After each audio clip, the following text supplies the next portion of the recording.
ট্রেডিংয়ের ফাঁদে পড়ে বিহারের প্রতারকের পাতা ফাঁদে প্রায় 2 কোটি টাকা হারালেন দুর্গাপুরের এক ব্যবসায়ী। বিধাননগর সাইবার ক্রাইম থানার পুলিশের হাতে ইতিমধ্যেই গ্রেফতার অভিযুক্ত।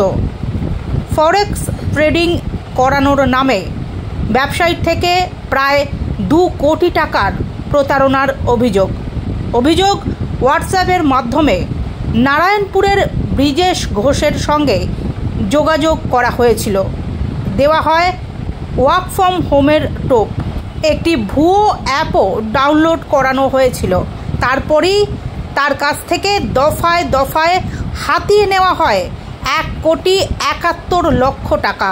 এরপরই 17 জুন গোটা ঘটনার কথা জানিয়ে বিধাননগর সাইবার ক্রাইম থানায় অভিযোগ দায়ের করেন ব্রিজেশবাবু।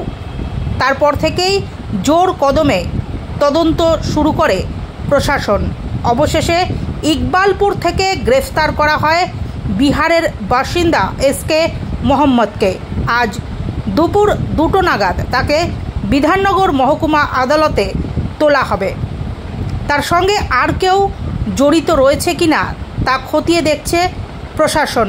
সেই কারণেই তাকে নিজেদের হেফাজতে নিয়ে তদন্ত চালাতে চাইছেন পুলিশ কর্তারা।